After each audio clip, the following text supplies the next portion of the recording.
আমার খুব ভালো লাগছে যে আমার কথায় আরও দুজনকে এই আঞ্চলিক ইতিহাস চর্চা করার জন্য উৎসাহিত করতে পেরেছি।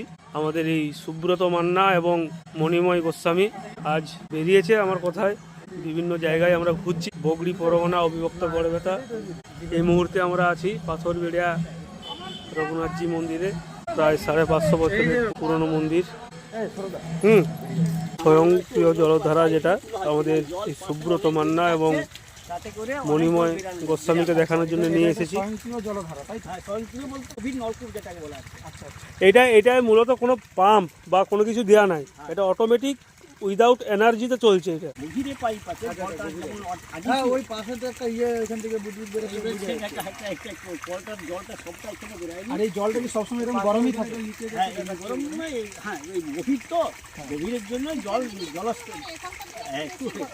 আর এটা কি এটার দ্বারা এই সমস্ত এই জমিগুলো সেচ হয়? প্রায়